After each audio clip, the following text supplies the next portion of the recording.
What's up, man? We back with another one, man. Hope y'all having a blessed one, man. Today we got a very special moment, man. Here we got a very special moment.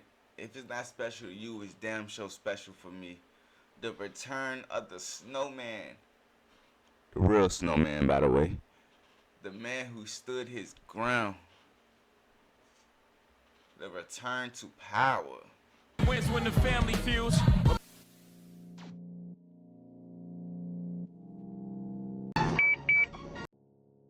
That's a female. Yeah, Rick, can you see?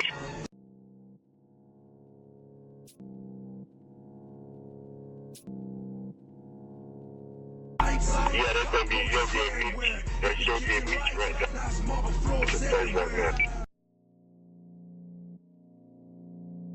You're really driving this pickup truck. We're gonna be tagging them on this. Was he carrying anything? I couldn't tell. LA, Atlanta, Detroit, we have homes, our own homes. We don't have to go in and rent shit. We got our own houses, we got our own cars, we got our own hoes, we got our own clothes. You know what I'm saying? And we I used to be one of them. That's the worst. Nigga, the wind smoked your blunt, not you. Nigga, the wind smoked that shit. You think you smoked it. can't be stopped. I don't see nobody stop. I don't see none to come after us either. None. Nobody will never do this again, because this many niggas and this much money can't get along and stay together. They gonna fall. Until this day, I don't want to keep pausing it, but it's facts. Until this day, nobody ever did it like these brothers, man. It ain't happened yet. Fall out over girls or something. We don't fall out over no girls. We hit them all. They hit my hoes, I hit they hoes. The ones that don't want to be shared, then that's your own personal one. Other than that, then we ain't falling out over no hoes. Not my brother's character. It was a shock to his father and I. A lot of things that I did not know about Demetrius and Terry that was going on. I read about them on the news and stuff. I don't know if it was to keep, Mom from worrying about him or what, but it was a shock. Flannery's parents were in court. They wouldn't comment as they left the jail, but his defense attorney insists his client is no killer. I have somebody that's been shot and has been the victim of aggravated assault. I mean, he received a serious gunshot wound. That really appears to be the evidence. Being a leader of a criminal organization and invade and capture is a rarity in itself. But even more so is the ability to serve time and then return to a life of legitimacy with one's reputation intact. Most individuals in such position face the consequences.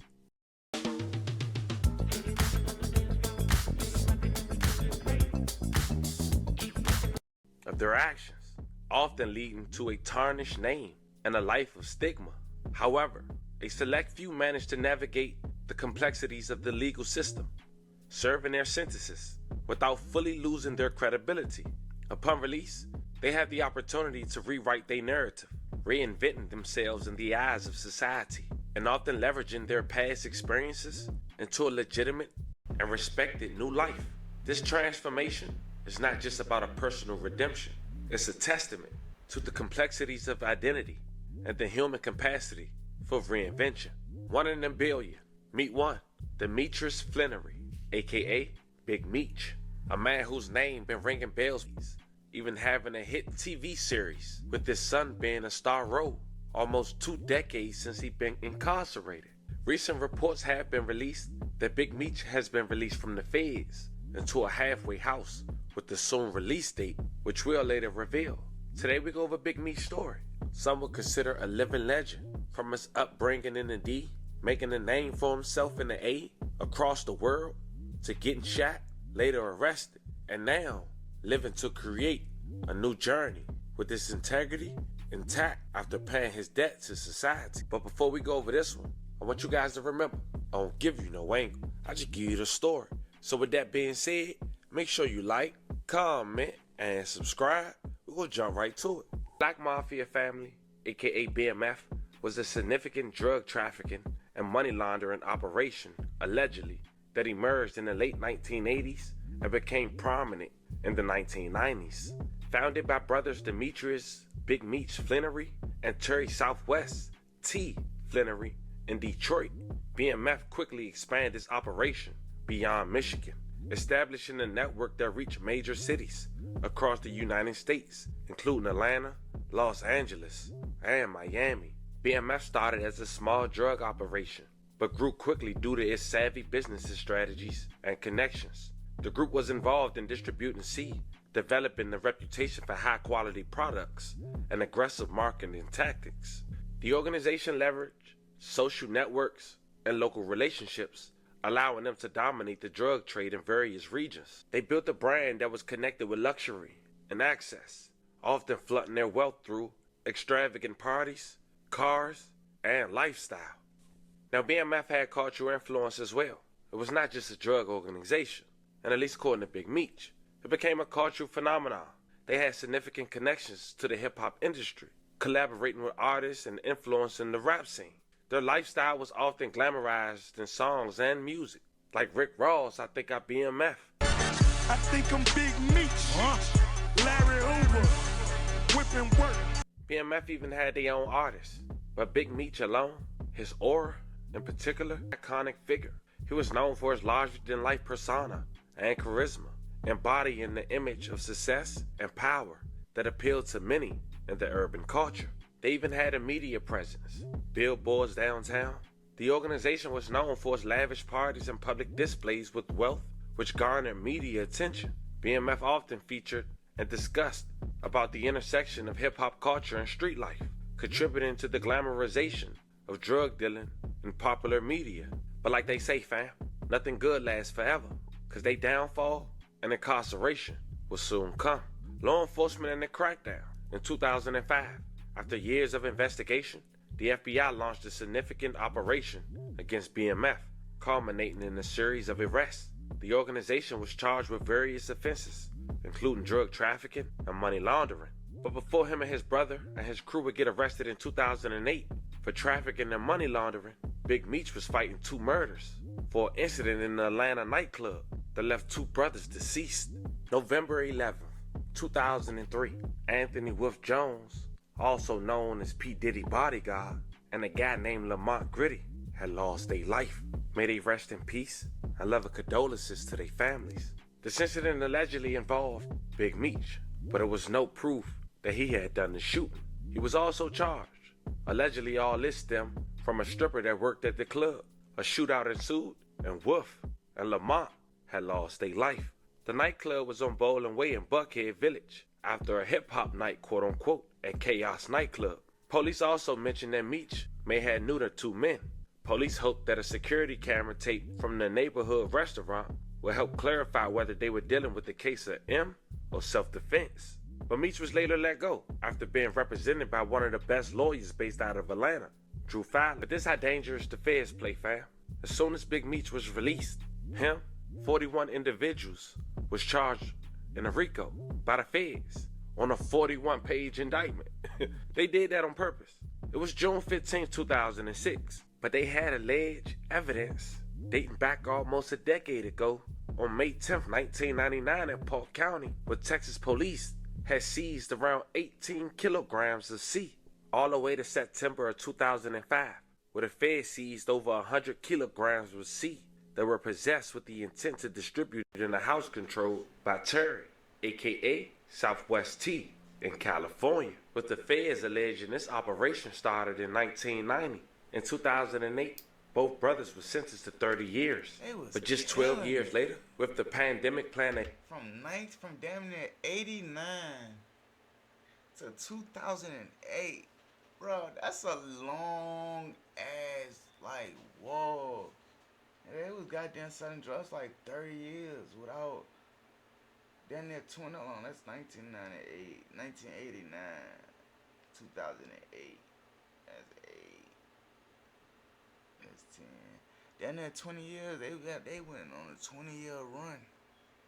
Jesus. A huge part, Southwest T was released in May of 2020. Infamous brothers known for heading up an international cocaine empire called the Black Mafia family are back in the news tonight. In 2008, Terry and Demetrius Flannery were sentenced to 30 years in federal prison. But because of the COVID-19 pandemic, one of those brothers just got released. 7 Action News reporter Kim Russell with more on this. They're the leaders of the Black Mafia family, and they're from Southwest Detroit.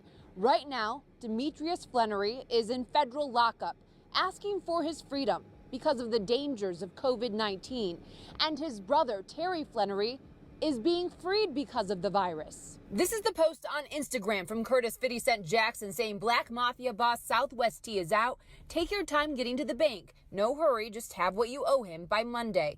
50 Cent has been promoting an 8-episode series on the Black Mafia family that he's writing for Starz.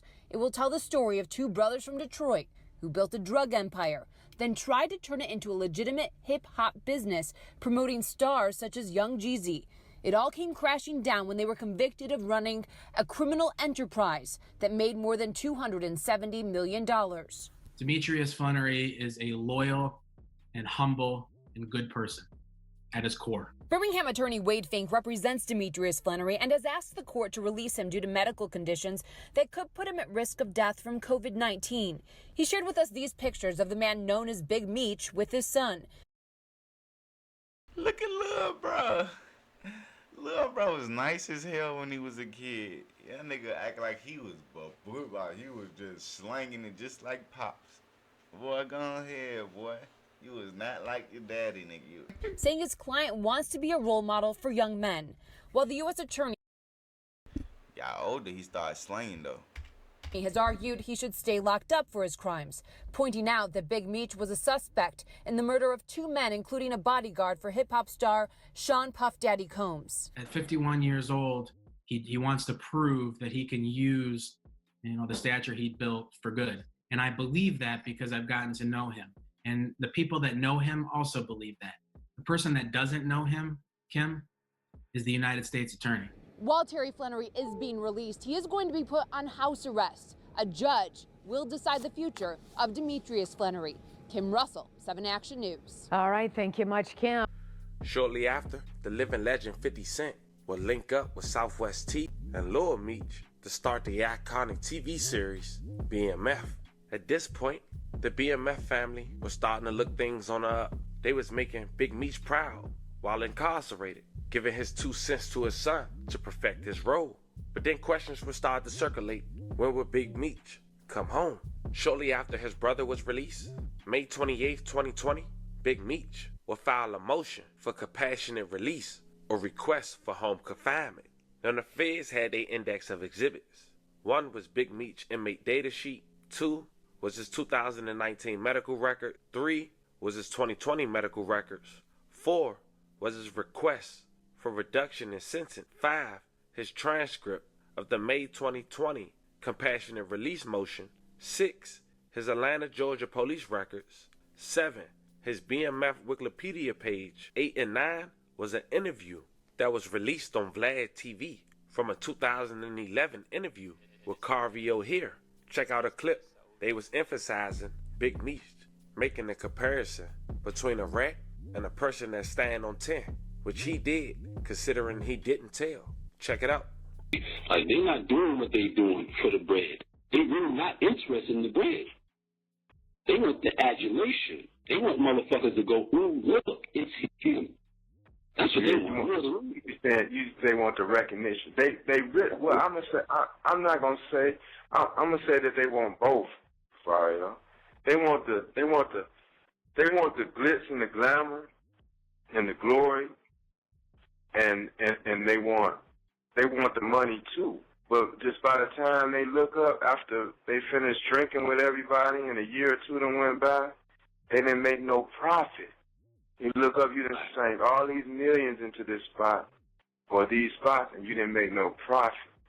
It's fun. It's still funny today how every entertainer, athlete, or whatever, everybody want to live like they selling kilos. Everybody. That's because that's the real American dream. Right. That's it. That's the American dream. Everybody want to live like they sell dope or they sold dope. And only thing is they didn't have to risk their lives really selling dope. So they're more comfortable with trying to. They got the Porsche outside, they got the club, they got the diamonds on their neck. You know what I'm saying? But a person that really comes from the street like that, you know, he don't got people coming up trying to rob him or none of that because he got the respect. It's the respect coming from the ground up. You don't get that respect just because you get a entertainment check. You know what I'm saying? That respect is earned. You know, like dudes like, yeah, I remember him, man. He got years out here. You know what I mean? People come in the club, and I done heard robbers come in the club, you know, and the robbing crew come in the club, and one dude like, man, look at them dudes over there. The dude tap him and say, nah, man, not them. Them dudes want it, man. We not running over there. Now, if they'd have looked over there and they'd have seen one of them athletes, then they might would have, okay, we're going to wait for him after the club, take his chain. You know, all we got to do is shoulder pistol on him. Yeah, right, exactly. They wasn't trying that. You know what I'm saying? Come on, we got our jury on all time of the night or day, from Maine to Spain. That's right. You know, but that respect is earned. It's just funny. You know, I'm not saying that they wrong because Scarface inspired me, but it's just funny how everybody who has money from all walks of life, the majority of them want to live a Tony Montana type life. You know, they just don't want his troubles. They don't want his police problems. They don't want the killings. You know what I'm saying? They don't want, you know, they don't want that. They just want the glitz and the glamour part, the girls, the riding good, you know, and the respect. But they just don't know how to get it, you know. And they should be glad at the end of the day. I mean, the streets ain't for everybody. That's the problem now. That's why we got so many rats. You know what I'm saying? All the real niggas is doing 30 plus, and all the rats at home. Right. You know, and they becoming the majority, and it's like at the end of the day, the only thing you get from being real is you still have your honor, integrity, and your dignity, and because you stay real for the morals and principles that you stand on, you know. But you don't get, it's not a big check or it's not. You don't really get nothing for staying real or for real. You know what I mean? You don't really get the rats get to go home. They're at home. They send their pictures back with money, leaning on trucks. They fucking their girls, and they got a crew right with them. You know what I'm saying? The real niggas in here is in the hole like myself. You know, because you got too much influence on the fucking jail compound and. You don't do no. I ain't do nothing but try to break up a fight, you know. But just because so many people from D.C., Florida, and different races come to get me out of the hole, saying that I'm a good man and I shouldn't be back there, and I didn't do nothing wrong. Oh, he got too much influence on the compound at Jessup, Georgia. So they shipped me out of there to the USP, administrative transfer. But they trying to send me to a SMU. Prison program, like I'm some type of gang leader or something. You know what I'm saying? When the feds ain't never labeled me no gang leader. I'm not in that. BMF Entertainment is my company. I got articles of incorporation. I got LLC and trademark to this company. So it's not a fucking gang. You know what I mean? But you know, this is what you got to deal with: keeping it real, being real, staying 100, whatever you want to call it. You know what I mean? But I can go to any prison in the world, anywhere. Paperwork good, face good, and you know what I'm saying? Whereas these rats, though, they right back out. I mean, that's becoming a fad, man, and it's just a shame that that's becoming a fad. I don't know if or when that cycle will ever break. Now, Exhibit 10 was BMF Entertainment Articles of Incorporation, showing how technically Blue Da Vinci, Big Meech artist, is the owner of BMF Entertainment. Exhibit 11 was Big Meech BOP account balance. 12 was his IRS report dated April 29, 2006. 13 was his IRS report dated February 13, 2007. 14 was Charles Flannery PSR, who I believe was his dad, according to the show. 15 was Charles Judgment. 16 was his DEA report dated back April of 2006. 17 was his BOP home confinement. 18 was Big Meech's first step act sheet. Ultimately, Big Meech was denied, But in 2024, February 27th, Big Meech was granted a reduction of his sentence from 324 months, which is 30 years, to 292 months, which is 24 years and 4 months. But after doing a little less than 2 decades, on the second week of October 2024, Big Meech was released to the halfway house. And if all things go smooth, Big Meech will be released, according to the website, 2026, as Big Meech steps back into the world after years of incarceration. I mean, he out. He in the halfway house, so he's still gonna be able to go outside and shit. He just got a curfew, and so he locked up but not locked up. He can go work and shit, type shit. He carries with him the weight of a complex legacy, a mix of ambition, access, and the harsh realities of life on the streets. His return is not just a personal renaissance, but a cultural moment that resonates deeply within the urban landscape. Meech's story is a testament. He embodies the allure of the hustle while serving as a cautionary tale of the consequences that often accompany it, as he reconnects with his roots, his family, and his community that both idolize and scrutinize him. The question remains, what will the next chapter hold for a man who once ruled the streets and the airwaves? Now, it's time for you guys to give me your thoughts in the comments, family. Let me know. Alright, we're gonna go ahead and wrap this one up, man. Y'all go ahead and like, comment, and subscribe. Hope y'all have a blessed one. See y'all in the next video.